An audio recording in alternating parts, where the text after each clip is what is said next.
Hello, everyone. Welcome to today's episode of Gray Matter. Well, oftentimes on our show, we focus on providing you with information. I think the focus of today's conversation is going to be inspiration. And I already like our guest today because he has just a terrific name. His name is Tyler Gray, no relation. Tyler is an actor and a star of SEAL Team, a former Delta Force operator, and the author of a new book called Forged in Chaos, A Warrior's Origin Story. So we're going to be talking with Tyler today about his new book and about his incredible experiences. More importantly, how his faith has been really his beacon and his guide through all the things that he's experienced. Great to have you on the show today, Tyler. Welcome to Gray Matter. Thank you so much for having me.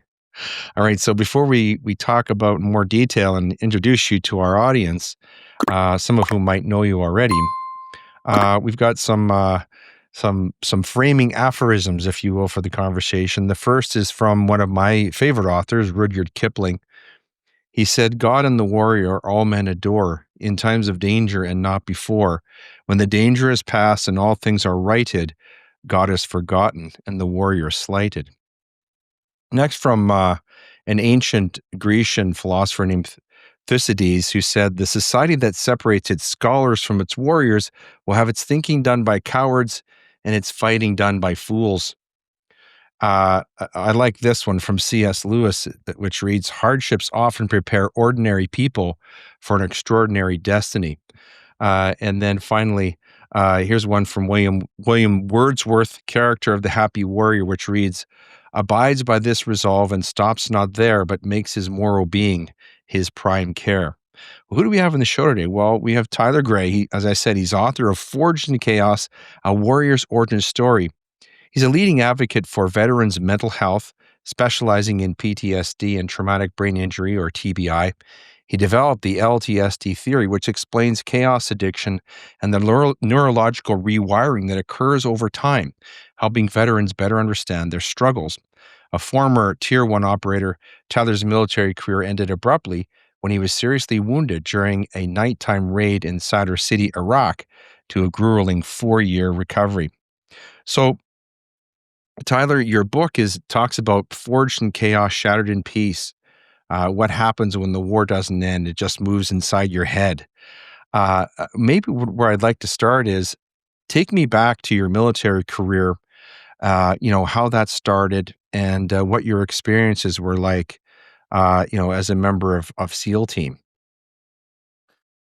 In the military, I was in U.S. Army Special Operations. The show was SEAL Team that I was on. Right. I just want to make that clear so people don't think I was a SEAL, because I can promise you it's confusing enough for people already.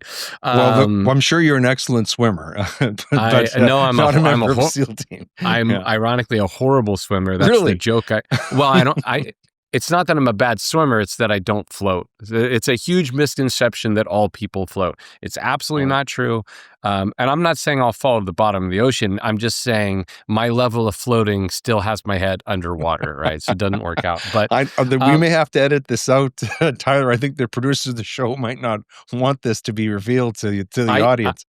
Oh, no, I can tell you this. This is look, here's something that I've learned over time. And the book, really, I'm going to mention it because it's what I think was the most interesting part of the book. And that is, if you tell people how strong you are, how great you are, how tough you are, no one will listen. Right. But if you tell them how weak you are, what you've struggled with, how you've messed up and made mistakes and what you learn from them, people will be all ears. We don't connect with people talking about how great each other is. We connect with people talking about struggle, because all of us understand struggle because we're all going through it on different levels. And so, like, I'll give you an example. That swimming content that I made, you can look it up on YouTube. Like, my video that talks about that has like the most views of any video I've ever done. Because again, people just go, oh my God, yeah, I've had that problem. I experienced that. I can tell you, as a kid, I was told that you're an idiot. Everyone floats. You're doing it wrong. And I'm like, I don't see how I could be messing up holding my breath. But anyways, so, my time in the military, people have asked me why I joined. That's something I've gotten relatively often. And the way I explain it is I don't really feel like I ever honestly had a choice. I feel like it was just something I had to do. It was innately there from as far back as I can remember. And so I decided to go into Army Special Operations, go back to what I just explained. The Navy was never going to happen, nor, to be honest, did I want to be in the Navy. I watched First Blood when I was a kid 100 times. I just Yeah, rewatched that recently, Tyler. What a great movie. it is such a great movie. I mean, it's ironic that First Blood is such an anti-war film, and then Rambo 2 and 3 are like the most jingoistic, Yeah. pro-war things ever. But, that's Hollywood for you. But I watched that movie and it just resonated with me. I Mhm. watched it and I'm like, I want to be that guy. Yeah. And so when I, graduated high school, I probably messed around. Well, I was doing something trying to work in an industry. And finally I was like, you know what? I need to focus on what I really want to do. It's a young man's game. And so I joined.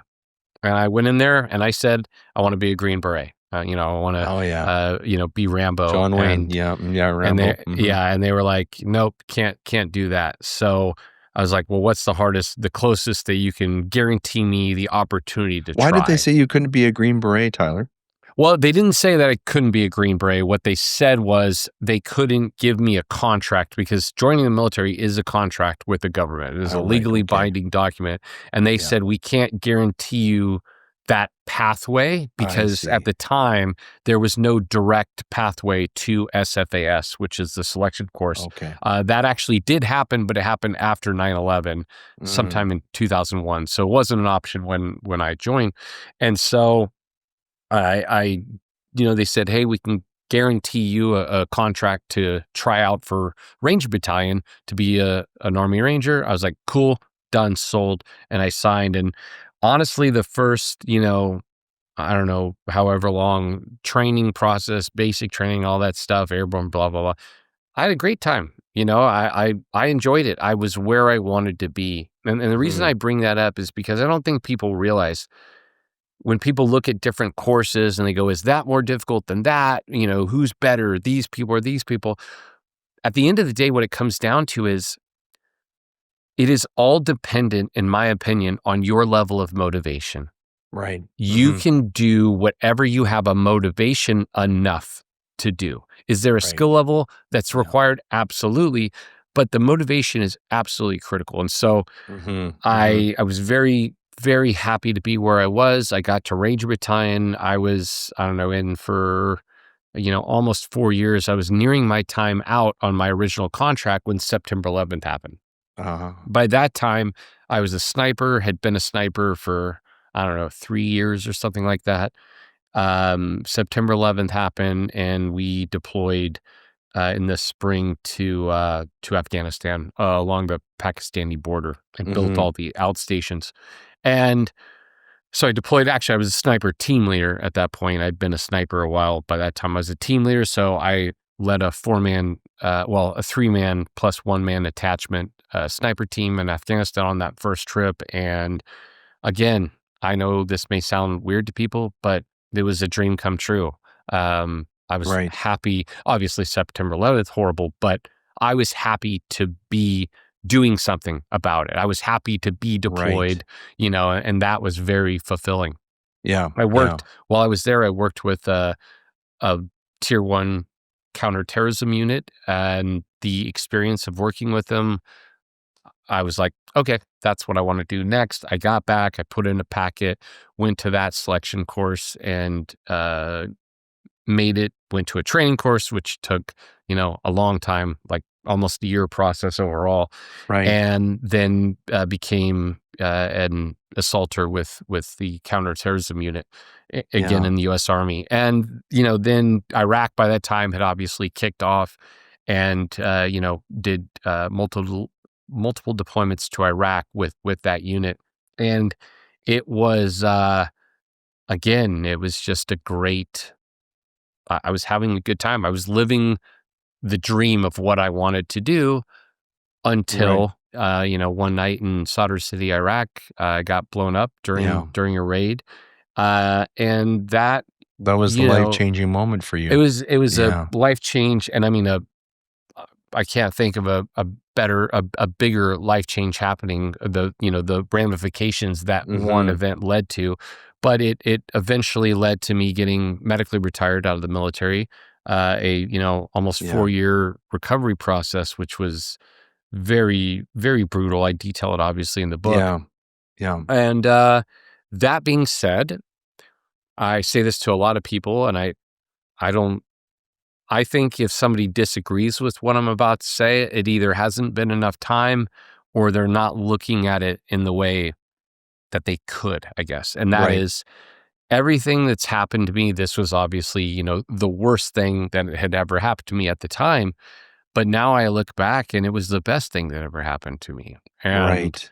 I look at all the growth and discovery Mhm. and change, positive change that it forced because it wouldn't have Mhm. happened any other way. And so now I look back very grateful for that event because it really not only led to so much positive change for myself, but ultimately it ended up leading to me discovering my new purpose, which was using what I had learned to try and help others, Wow. which Which may have been obviously. your true purpose all along. Yeah. Exactly, and Yeah. so, the book is obviously a direct result of that night Yeah. ultimately, It's a fruit and of the spirit, isn't it? It's y a fruit of your struggle and what you went through. Tyler, yeah, I wanna come back and obviously talk about what you went through during that grueling 4-year period and how that led you to write the book, but I'd like to go back a little bit earlier, because a lot of people might be wondering about this. I know I am because your story resonates with me, very deeply, and I'll explain why after I get you to answer this next question. mhm, You're obviously a very motivated person. Most people, as a young person, it sounds like you were what might be described as an alpha. You know, somebody. Okay, give me the most difficult thing that needs to be done. That's what I want to do. I always want to get to the top of the mountain. I'm going to guess you're probably captains of your football and your baseball teams, and you were that guy all the way through. And then you went into the military, and you were always looking. Give me the hardest thing. I want to be a Green Beret. I want to be a sniper. You know, so you're sort of this David Goggins American sniper guy, right? And my question is, what was it leading up to the time when you suffered your sort of epiphany, road to Damascus moment? What was it that you think now in hindsight was driving you to always strive to get to the top? What do you think was that sort of fire in you that made you go after that? well, that's a complicated question. The short answer to it is actually my experience was the exact opposite, Really? and yes, and again, what you would expect, which is probably what you just said, the fact that mine was the opposite was one of the major motivating factors for me to write the book because I wanted people to understand that I was not. I'll go into more. I'll go into more explanation, but I'll Yeah. say this: Yeah. I was not that kid. I was not the tough kid. I was not the. Not only was I not captain of the football team, but I only played. My freshman and sophomore years, and I sat on the bench. I think I maybe played in 2 games, Ah. because I just the way I grew up, I was literally scared every single day. I grew up, Mm. I was bullied, I was picked on, and the reason I also bring this up is I don't know if you've read David Goggins' story, I but did, yeah. Yeah.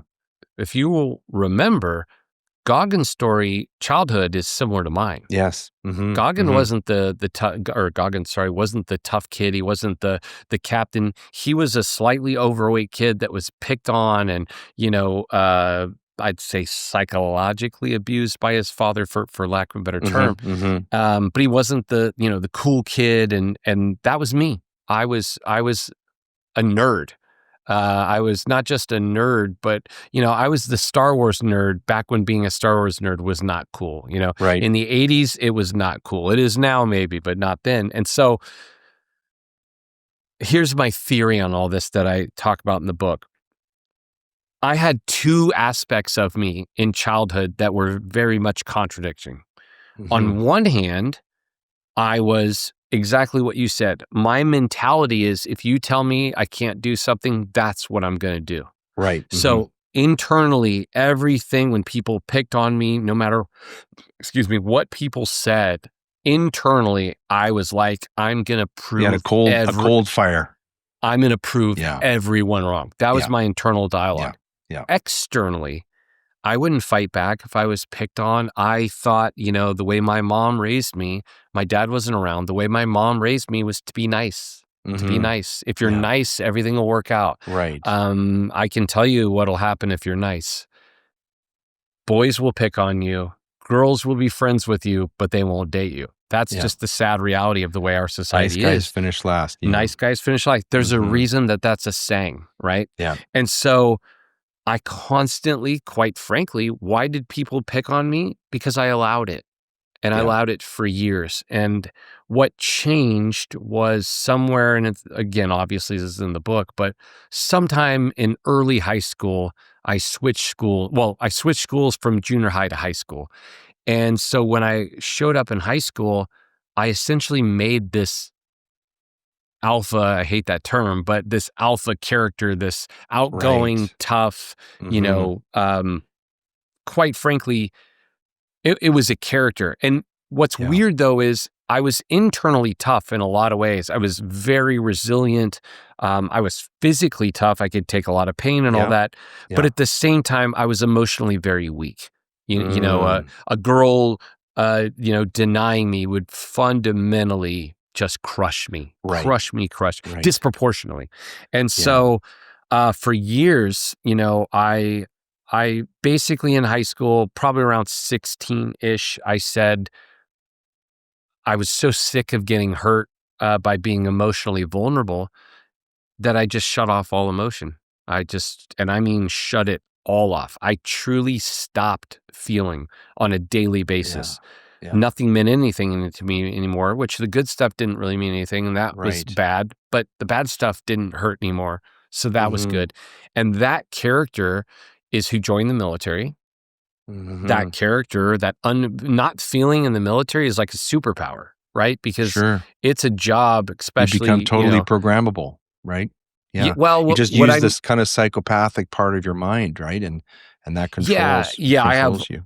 I Yeah. have a lot of thoughts on psychopathy and I mean, I've studied serial killers a lot. I'm like an encyclopedia on them, and a lot of things are misunderstood. I mean, the vast majority of serial killers, the vast majority of them break at some point and have some level of regret. Some don't, the Wayne Gacy's and Candyman and things like that. But the point that I'm making is almost all of those people, you can look in their environment and see certain things that change everything. So I don't think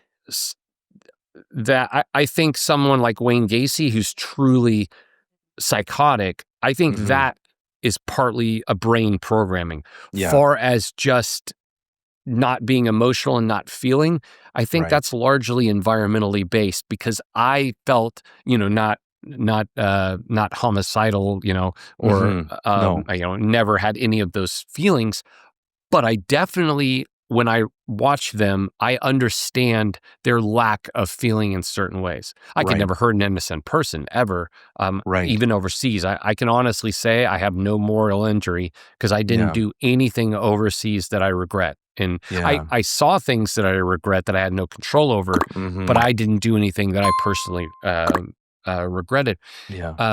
Probably because I was aware at the time of don't do anything wrong because you'll regret it later. I was very aware of that. Where I'm going is, that version of myself, that character I created, joined the military and excelled in it. I had the highest confidence you can have when I was, in the military. And it lasted until I got blown up. And when I got blown up, the explosion didn't just fracture my body, it fractured my mind, and it killed that character that I had created, and I couldn't go back to being that person anymore. That And is so so fascinating. those 4 years, that we're talking about, it was really me not knowing who I was anymore Mhm, because the mhm. character I created to survive was dead. Right. This is very interesting, just listening to you. It reminds me of a book that you might have read called The Wisdom of Psychopaths, and, the thesis of the book is that there are people who, do jobs that many people would describe as very hard, that they couldn't imagine themselves doing. For example, being a criminal trial lawyer. I know a lot about this because I Mhm. conducted hundreds of sexual assault trials where I would, and this is going to offend people watching, but I just developed a technique for taking apart a woman on a stand, completely taking apart their stories. And I went through a period of about 25 years where I did not lose a single sexual assault trial. Or someone like a brain surgeon who can, who thinks about opening up someone's head and has no more emotional response to it than cutting open a cantaloupe, or someone like a sniper like yourself. And I think of the famous movie American Sniper, and where he talks about he has this protective gene where he can do very, very difficult things. There's a scene in the movie you probably remember, Tyler, where he has to shoot a little boy, and he knows that the boy is he thinks he's almost certain the boy is carrying an explosive, and it turns out the boy is a murderer in waiting, and in killing the boy, he saves many of his of his mates. And so that kind of psychopathy where you sort of take your that part of your mind that can be useful in difficult situations. You can think of firemen or other people who do these jobs that a lot of people simply cannot do. It's emotionally traumatizing for them. But it's very interesting to hear you talk about that. And then your story even resonates now even more with me because my journey is so similar to yours. I was a skinny kid, picked on. I was a stutterer, and I created this character where I tried to excel in academics and sports. And I went through a very serious mental health crisis when I was 30 years old, when I was hospitalized. And now I came out and really, it was my Lord and Savior that saved my life. And so I understand so much. This is really interesting because I understand so much more about you and about your book. But let's talk about you. And let's talk about this 4 years that you went through. What brought you through that struggle? How did you find your real self after creating this powerful character who can do anything and be the top soldier and be a sniper, losing all that? How did you come out the other side? What was it that did it for you that changed your life?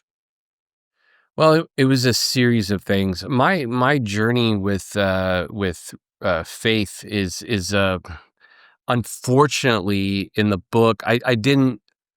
I was telling one story, and I didn't really. There's just not enough room in the book to Yeah, tell the faith part in enough clarification that right. people But it's would. in there. It's It's definitely in there, It, isn't it? well, there's and it should be clarified more Yeah. in my opinion. And again, this is all. We need a I sequel, Tyler. You got to write the sequel then. I know I am going to do a faith book because here's what I've learned: when you write a book about your life, you have what you think is interesting about your life. And then the people that read something about your life have what they think is interesting. And in my experience, the two are opposites. The stuff that I think is important about my story, people are like, Fascinating. meh. Yeah. And the stuff that people like, I'm like, meh, it's not important. People are like, tell me more. So the faith part of my journey was one of those where I've gotten asked a lot of questions now, and it's just not clarified in the book. So I'm Right. going to give you the very short version of it. Uh, when I was a kid, so for most of my life, I was anti-religion, and I mean Right. fiercely. I wasn't an atheist, but I was agnostic. The reason I wasn't an atheist is because I'm a very logical person, so I'm like, well, no one can say definitively yes or no. So Yeah. even an atheist is technically agnostic. You know what I mean? Yeah. It's like They are. they don't know. So Yeah. for someone to But say when that you is look already. closely at atheism, I would argue that atheism is illogical. And in fact, it requires more faith and superstition than faith Well, does. But, that's that's another what conversation. no, but that's what I'm saying. Like, Yeah. there's no way an atheist could be an atheist. The worst, for lack of a better term, you could be is agnostic, Right. which is you just don't know. And Right. so for me, I called myself at the time agnostic. Mhm. Mhm. But I want to clarify something. Even though I would call myself agnostic, what I was agnostic about was really a lot of the specifics of organized religion, not the concept of a higher power. I So, see. like for me, when I went to rehab, they force you into a higher power. I don't want to say belief, but just you have to This is associate part of the something to 12 it. step, is that It's what you part of mean? the twelve Yeah. steps, Yeah. correct. And so I was like, well, that's easy. They're like, well, we know that you're, and I was like, no, it's very easy. I'm like, I am very, oh, wow, that is a dark cloud. I just looked outside. I mean, that's dark, dark. But I'm like, I am very, very confident that I didn't create the universe. I'm Right. pretty positive about this. And so if I didn't create the universe and the universe exists, then something far larger than me created it. I don't Right. think any logical, reasonable person could disagree with that. It's Mhm. it's overt logic, right? And so and my whole thing with religion was I was saying, I believe there's something greater. I just know so much of what I don't know in the world. So I'm not going to assume to know what it is Right. specifically. I Mhm. understand it definitely there's something there in a big context, but I don't specifically know the details. And, Right. and I don't think a lot of people know the details as well. And the proof of that to me was so many different religions conflict each other Yeah. in their details, right? Yeah. So the way I saw it is forget the details. What does everyone agree on? The existence of a higher power. I agree on that, and I'm on board with that, if that Okay. makes sense. Okay. That Yeah. being said, I think there's a very important piece of all this. I detail this story in the book, so I do talk about religion there, but I didn't say I didn't say something at the time because the book's written in present tense, not past tense. Yeah. So it doesn't say what I think now about it. As a Right. kid, I had this experience at a Christian camp when I was, I don't know, 8, 9, I forget. And it was not a good experience. It was one of the worst days of my life. And there was just a bunch of stuff that happened at that camp, Mhm. which I detail in the book. Right. And I had so little value in myself that I think, in hindsight, as a kid, I couldn't understand how God could exist in a world where so many bad things that were happening to I children, see. including myself. Yeah. So I think in my head, I just went, God can't exist because he doesn't love me. And therefore, I don't think he exists because I'm a good person. Right. Yeah. That was just Right. my 8-year Right. old brain. Right. And so that really, I didn't come back to religion until 2 or 3 years ago. Really. Yeah. And so then the next piece that's in the book is when I got blown up, there was about a 2-minute period where I was like above 50% that I was going to die. Right. I was very aware of it. I had an arterial bleed. I was bleeding out. I knew I was bleeding out. I could see it and feel it. And What I was that what remember, was that like? Is that surreal, or I know that word is overused, but yeah, I'm going to say this, and this is going to probably contradict things. Uh, it wasn't surreal for me. It was, I'm, I'm not I'm such a non-emotional, logical right? person that Mhm. for me, it was just like, oh, I have an arterial bleed. That's bad. And then I could just feel kind of the blood loss affecting me. And then it Yeah. just kind of hit me, oh man, like it's very possible that you're going to die. And I Right. just went, oh, okay. Well, that's crazy. And then my first thought was, well, I better change that.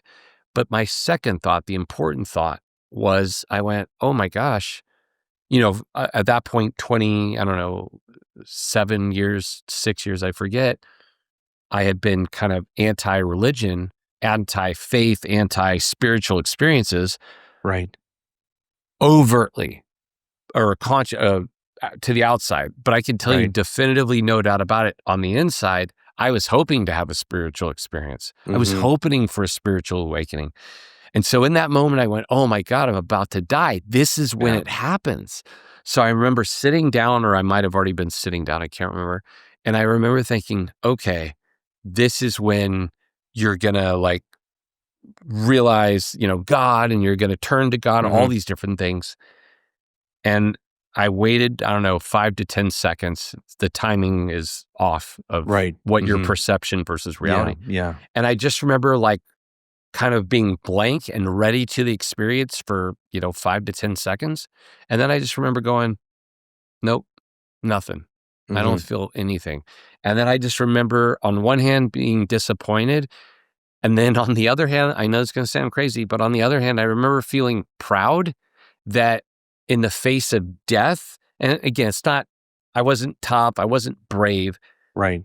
I just remember thinking, well, I didn't compromise my values, even though I was going to die. I didn't go, Right. oh God, save me because I'm about to Sure. die, Yeah. which would have, in my opinion, been very um, uh, disingenuous. Right. Mhm. You know what I mean? So I just remember Yeah. having, and then this is the thought that you're going to laugh at. And then I remember thinking everything I just said, and then I went, I think God would really appreciate that I wasn't disingenuous and that I stayed true to my convictions. Yeah. I just remember thinking that, like, Yeah. that makes a lot of sense to me. And if God does exist, then he's going to be like, you know what, that guy, I don't agree with certain things, but I also Sure. respect him. That was Yeah. my thought all, in Yep. microseconds. But, and so I didn't die, obviously. And I've always thought about that moment, not often, but I think about it, and it was kind of shocking to me how it all went down. Cut Right. to, I meet my fiance, my current fiance, and she's very religious. She's from South America, and she just was like, "Do you want to go to church with me?" Mm. And I was like, "Sure." And I just started going with her every Sunday, Yeah. and it got to the point to be, and again, it's going to sound probably not to your audience, but other people would be like, I don't know. It got to the point where I'm like, okay, I know what this is. I know what this is. She is an angel sent to guide me. It's just, there's no other logical way Right. to look at it. There's just no way. The Yeah. the specifics of everything that I dreamed of my whole life, she either was or led me to, Mhm. you know what I mean? And Yeah. it's just, it got to the point where I was like, okay, this is the connection that I've been waiting for. This Right. this was the spiritual experience that I've been waiting for. And if you talk, I mean, again, I know I'm preaching to the choir, probably literally to a degree, No, I wouldn't but say that. I think it's important to because everybody's experience like this is unique, and yours is very profound because you were not anything close to a Christian, no, and no, so I these really wasn't. I Yeah, love, and I know our audience loves hearing the stories of people, and how they're found. It's like it's that famous song "Amazing Grace." yeah, yeah, I yeah, was once I was lost, but now I'm found. Being yep, found is always a beautiful story. It reminds us of one of the Lord's parables, the parable of the prodigal son. And so it's wonderful to hear how people are found. So please continue. This is a Y- great yeah. story. No, it just and by the way, the reason I want to write a more faith based, shorter explanation is because, man, I can, there's no one that I can talk to. I could talk to the most stout atheist and logically explain why it logically makes sense on Right. what I believe.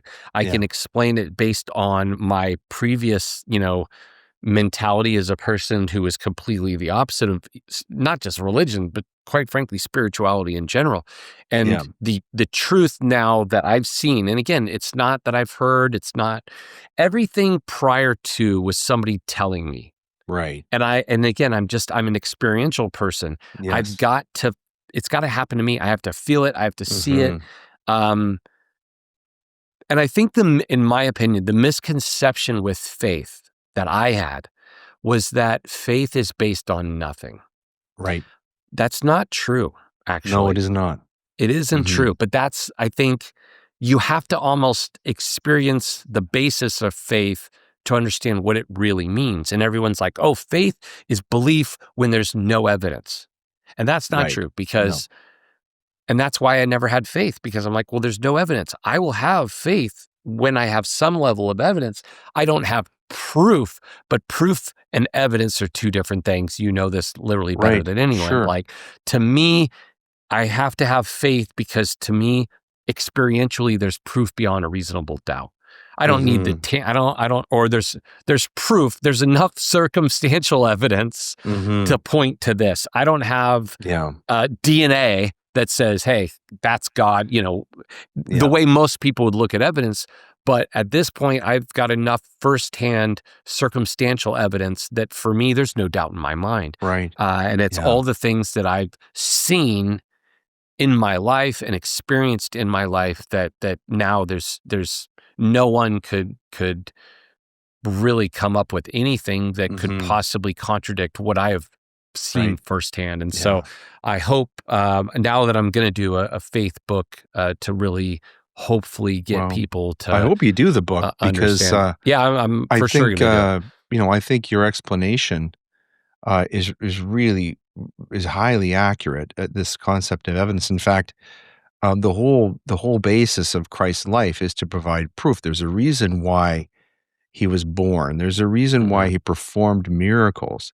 There's a reason why he went to the cross and died. There's a reason why he was risen and he stayed for 40 days and so that people could see him and there's accounts of him even outside of the sort of the Christian canon. There are secular accounts of Jesus being resurrected. So I think what you say is really, really important and people need to hear. There's so much evidence, and there's more and more evidence actually emerging about the proof of many of the things, most of the things that are in the Bible.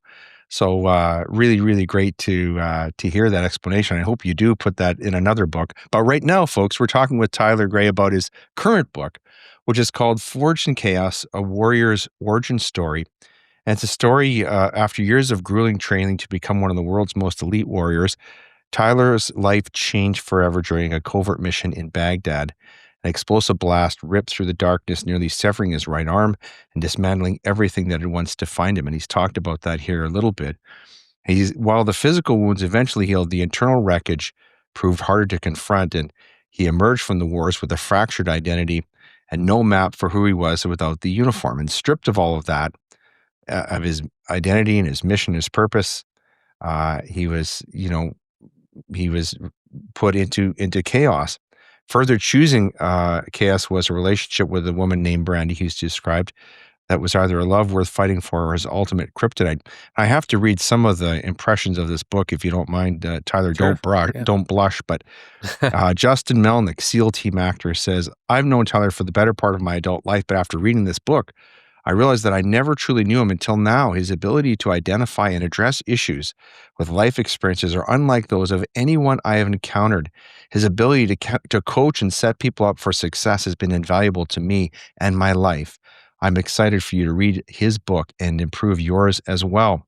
Here's one from a U.S. Marine, co-author of Left of Bang. This is Patrick Van Horn. He says, "Being a warrior is a choice, one that reshapes how you see the world. The path is demanding, the reward's hard earned, and once you take the first step, you never look back. This book tells that story from one who has walked it, understands its highs and lows, and offers a path to fight the war within." And so the book, as I understand it, Tyler, is it offers a comprehensive strategy for warriors to regain purpose and identity, and it includes a number of different things that you call the green zone, shifted to a green zone. So tell us about the green zone and this shift that needs to happen. Yeah, to really lay out that, I'll lay out kind of a what I'm going to argue is the principal theme in the book. So Okay, you and I have certain similarities. You and I we have the didn't same do name. yeah, well, yeah, but you and I didn't do the same job. No, And here's what I learned. So for a long time, I realized this issue with chaos that I call it LTSD, which I'll go into. right. Well, I'll just explain it very briefly. LTSD is lack of traumatic stress disorder. So Okay. when I was going in to talk to people, everyone was saying to me, "You have post traumatic stress disorder, PTSD." I heard it over 100 times, Hmm. and I said, "Okay, what is it exactly?" I knew, but I want to hear it from the horse's mouth. And Right. they told me, and I go, okay, that doesn't really fit with how I feel. Mm. It just doesn't fit.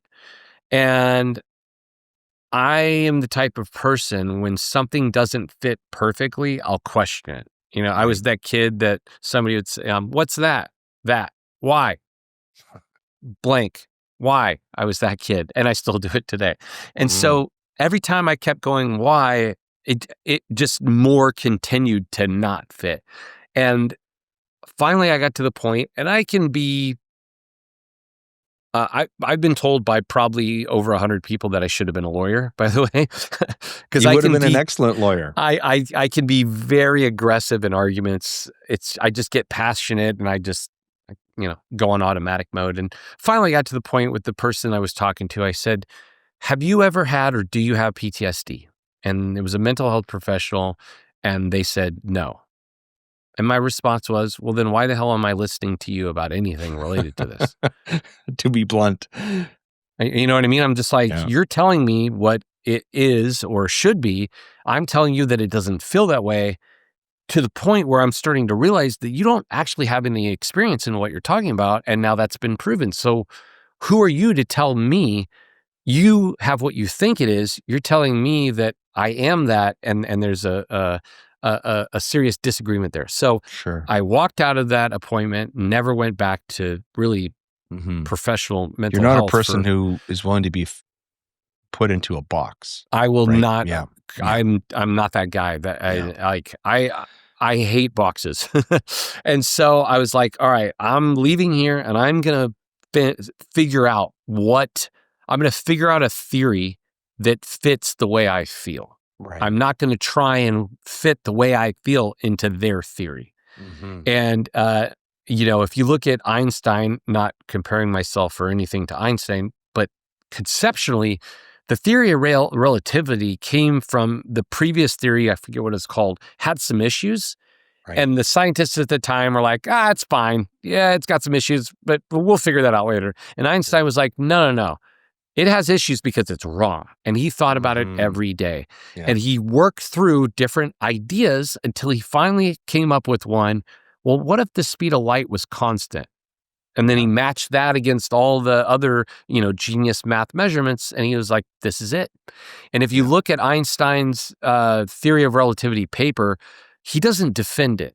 The last sentence is, I'm paraphrasing, but it's essentially, go ahead and do the math for yourselves. Yeah. You'll find out that it's true.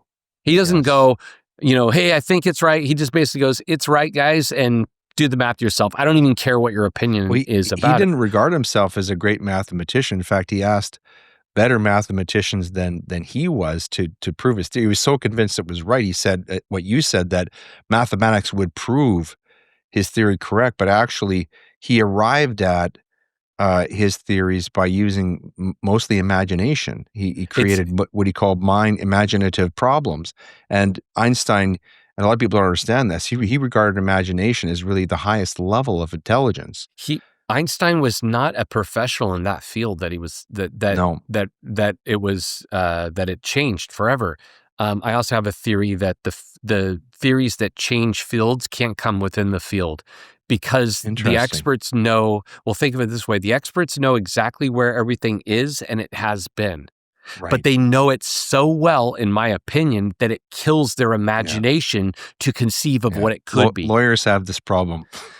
And so Einstein, and I've been a fan of Einstein and imagination. I come up with crazy stuff sometimes because I go, that's how change happens. So anyways, Yes. Mhm. I worked on this concept for, probably 5 years, and I thought about it at least, 4 to 5 times a week. I'd sit there for 30 minutes, an hour, and think about it.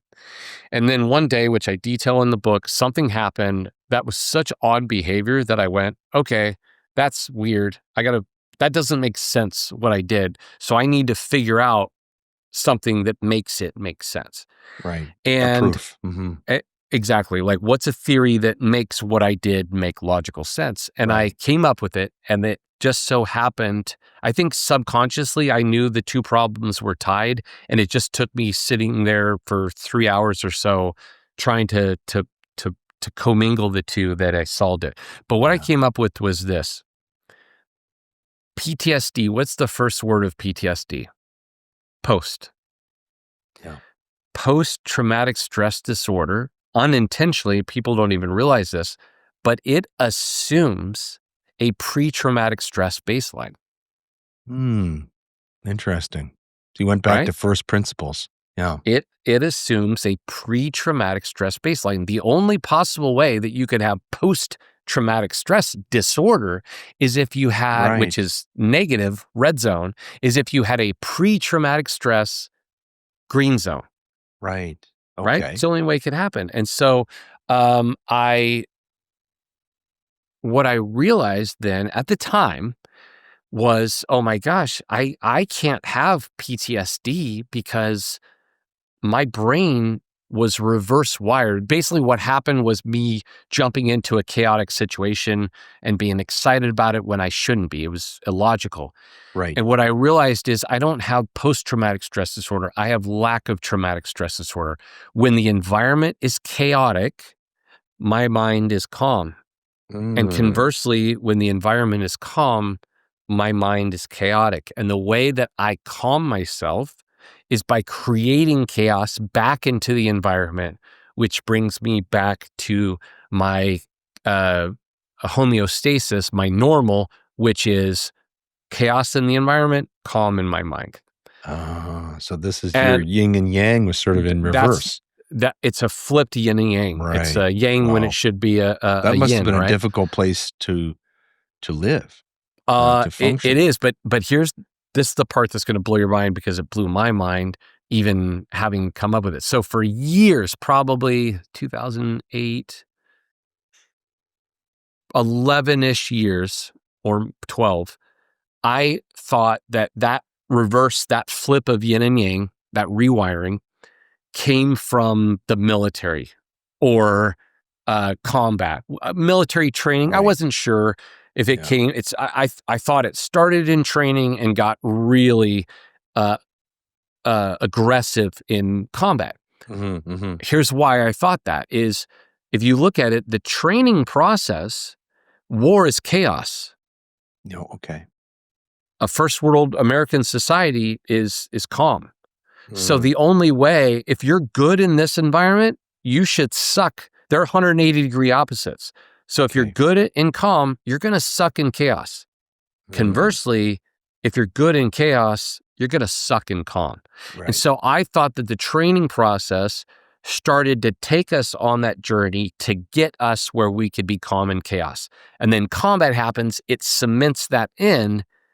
And then after combat, there's no people that lead you back the other way. That's what I thought. And I thought that for well over a decade. Well, this is exactly what's portrayed in the movie you mentioned of John Rambo, right? Yeah. Oh, 100%. He's looking for peace. He doesn't want trouble, but trouble finds him. And then when things become chaotic, he becomes highly effective again. Yeah. Except that his highly effectiveness is causing a lot of destruction in the quote unquote calm world that you're talking about. So take what I said a minute ago. PTSD is essentially a person in their minds that this is the first world society, this is the pre-traumatic stress environment. Right. And then they get taken to this level, and now the post-traumatic stress has happened, and now they're essentially all the things that PTSD is, right? Right. So the green zone is here, the red zone is here, and then they stay in a red zone and they can't get back to a green zone. That's what we've been told it is. As you've been told. But you found a way to get back to that green zone. Yes, but I got to give you this other piece, and this is you're gonna go, oh my gosh, because it's gonna apply directly to you. So I thought that for like 11 or 12 years, I forget the exact number, and that's what it was to me. And then I had to go to rehab for addiction. And when I was in rehab, every single person, and they were all veterans and first responders, by the way, but every single person there have the exact same childhood story. Incredible. I mean, not exact, but but the versions same, of variations on a theme. Yeah, just gotcha. small variations on an overall exactly similar theme. Yeah. And then I went, well, wait a minute. Why are we not talking about that?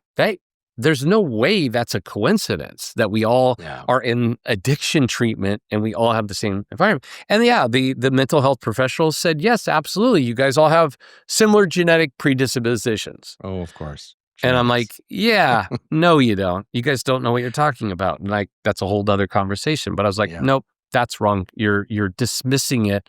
The genes theory has just not played out. It's just wrong. And I mean, the fact that we didn't even know what epigenetics was 20 years ago, epigenetics proves that genes have infinitely less impact than the environment. Because epigenetics proves that the environment switches on and off genes. So it's like, guys, we have the proof now. You can't just throw that out the window just because it's new. So here's where this all comes together, and this is going to apply directly to you and probably almost everyone watching this. Great. Suddenly, once I saw that and I started listening to it, it hit me like a ton of bricks. And I don't even remember what it was that made me realize this. But suddenly I realized that the LTSD didn't start in the military. It started in childhood. Right. So here's how. Again, post-traumatic stress disorder. Mm-hmm. The fundamental mistake that post-traumatic stress disorder is making is the assumption that everyone has a pre-traumatic stress baseline. Right. If you, which I'm betting money that you grew up in a chaotic childhood. I know I did. I did. Of course you did, because every other thing that you've said to me is the result of that. The condition now is so black and white to me. I can pick it out. You can 1,000 miles. it very I can readily. diagnose it in a millisecond. Yeah, makes and sense. so hear this out. So now you grow up or you're raised. Now, let me make some other comments about PTSD. PTSD is an event-based diagnosis. Okay.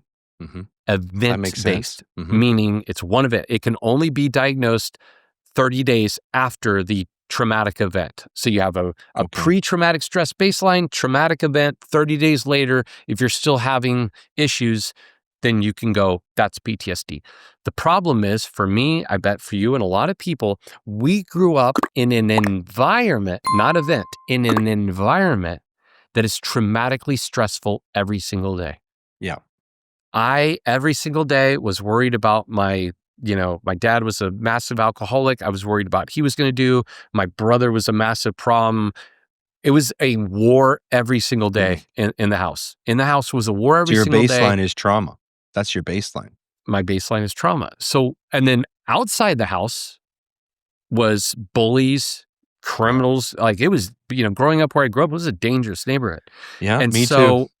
Me too. There was knives at school, bicycle chains at recess. I brought a Rambo knife that was this big to school one time in my backpack.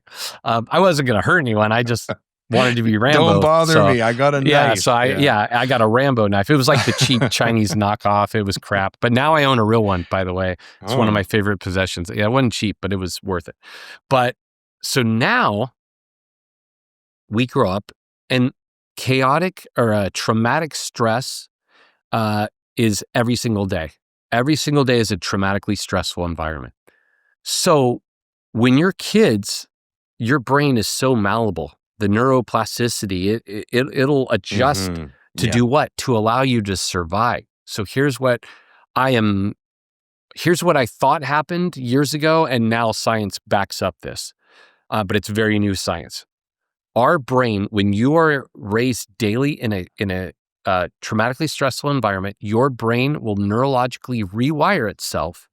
Your actual structure changes, again, to make calm chaos in the environment, to make you calm in that environment. Why? Because it's a survival technique, and the body is designed to figure out how to survive. That is our number one drive. And so I don't even think that, I think the reason a lot of us choose the vocations we do, the reason I think I joined the military is I was subtly looking to increase my toughness, to increase my ability to survive, because I grew up in such fear. That's your And home. so that's my home. That's your home. Fear was my home. I can Yeah. honestly tell you, I wet the bed every single day until I was like 14, which at the time I Wow. thought was because I was a loser, all the things people said Right. about me. Yeah. Now I look back and I go, it was obviously It's part of anxiety of your over. yeah. Yeah, Part of your it's a fear coping. response Yeah. for every coping Yeah. response. So essentially what LTSD is really, the reason the book is called Forged in Chaos is because our baseline, your baseline, my baseline is chaos. And Yeah. what I want to be very clear about is I don't define a warrior as a job that we did, as a uniform worn or not. I define a warrior very simply. Intrinsically, when pushed, do you stay down or do you get back up? Mm-hmm. And if you're the type of person, I don't care if you're a stay-at-home mom, I don't care if you're a dude who, wears a pocket protector and does IT. If you're a person that fundamentally pushes back and fights back at injustice, whether it's to you or somebody else, that's a warrior. And so I didn't write this book for veterans. I didn't write it for first responders. I wrote it for warriors, and that encompasses anyone and everyone that meets what I consider the criterion for a warrior.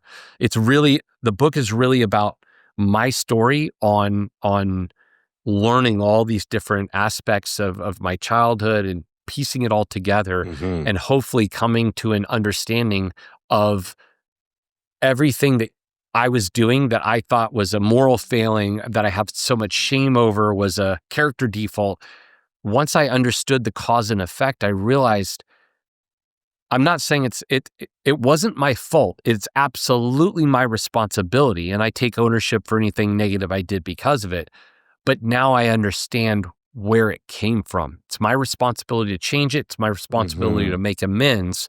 But it wasn't a failing of morals or moral character on the cause and effect of that. And it changed my life.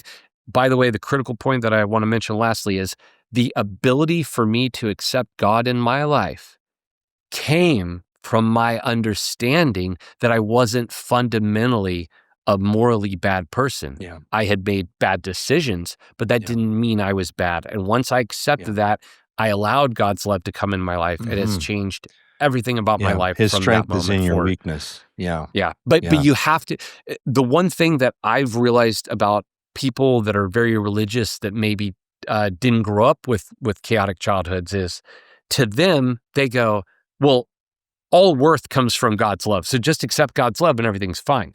Yeah. What they don't understand is, for a person that grew up in a chaotic environment and did some things that they're ashamed about, it's not so easy for us to just accept God's love, because we're suffering from an innate sense that we're not good enough for it. And the only way that you'll accept that love is to finally realize that you should, can, and are worthy of it. No, this has been such a fascinating conversation. Well, thank you. And it's been somewhat unique in the sense that just listening to you, I've gained insights about myself. Just another example is I've had many times when I've been in court and murder trials and things of that nature. And I've had clients ask me, this is really heavy stuff. Why are you so calm? And for me, in a trial environment, it's almost like time stops. I'm so Mm-hmm. focused on what I'm doing. I'm so relaxed and focused on what I'm doing. And nervousness doesn't even enter into it. I'm just focused on the task that I'm doing. That's what made me very, very good in that environment. But that's an unnatural, that's almost like a civil combat zone, like what you were in. It's not to the same degree. I wasn't getting blown up, but it's a high stakes environment that most people would avoid. They don't want to go anywhere near that. I'm just listening to you now. I'm beginning to understand. Well, that's why. That's why I ended up doing, of all the types of work I could do as a lawyer, I ended up in heavy trial work, Yeah, because that's what I was seeking out, that my green zone. You were seeking out chaos, which is your green zone. Yeah. For normal people, their green zone is calm and their red zone is chaos. Right. For us, our green zone is chaos and our red zone is calm. Wow. And so that is something that mental health hasn't figured out. You're a pioneer. This is a really important book, isn't it? In one way, it's shocking to me that, I mean, like I said, I don't work in this field. How did I come up with this? But at the same time, it goes back to what I said. I came up with it because I experienced it personally. Yeah. And the only way you'd figure this out, in my opinion, is if you had experienced it perfectly or personally. And so what we need to do is to learn how to take people whose green zone is chaos and learn how to do different techniques, and there's a lot of them, to get them back to a place where they can accept calm as their green zone. The good news is, if you can finally get to the place where calm is your green zone, doesn't mean that chaos truly becomes your red zone. It just kind of comes somewhere in a light yellow. Yeah. So there's a way that makes it make sense. Yeah, there's a way for us to reverse engineer our nervous systems to where we're somewhat comfortable in both. And if you really look at it, once you do that, once you understand the whole thing, once you process it, it's really a superpower at that point, because your average person cannot do it. I mean, I come across the wreck, the guy's in a truck that's on fire. I'm chill as a cucumber. It's not bravery. I'm not tough. It's just what my nervous system is used to from childhood, right? You're and hardwired. So I'm just hardwired that way. And it's not. The good news, though, is it allows us to do things and help people and protect people and provide in ways that people that good for them. Like, luckily they grew up in a safe environment. I'm happy for them. That's what it should be for everyone. But the fact is, for those of us that didn't, we can process it, learn for it, and then have an ability to help people in a way that others can't, just because of the way their brains are. Yeah. So those of us who have experienced what you have and what you describe in your book, we have an important role to play in society too, in our families, in our workplaces, in our churches, in our countries. And so, what a beautiful story and what a revelation. Folks, we've been talking with Tyler Gray, who's the author of a book called Forged in Chaos, A Warrior's Origin Story. And it's available on Amazon and any place you buy books. Tyler also has his own book, he has his own website. He's done a lot of interviews, not just this one. You can find out more about him there. Also social media. This is a really important book, Forged in Chaos, Shattered in Peace. What happens when the war doesn't end? It just moves inside your head. Well, he answers that question and a lot of other ones in this book, and he's done that during this conversation. What a blessing it has been to meet you, Tyler, to learn more about you and your book. I hope, I'm actually praying that there's going to be a sequel to this. There must be. Yeah. There must be. There is in the works already. Yeah. And so I'm looking forward to that. And I hope that you have tremendous success with the book. It's obviously impacted people greatly already. I can tell you, yours truly has been impacted by your book. And I haven't even fully read it yet. I'm going to. But what a pleasure it's been to meet you and to talk with you. Thank you so much for spending this time with us and sharing your experiences in your book. It's been our pleasure to have you as our special guest here today on Gray Matter. My pleasure. Thank you so much for having me.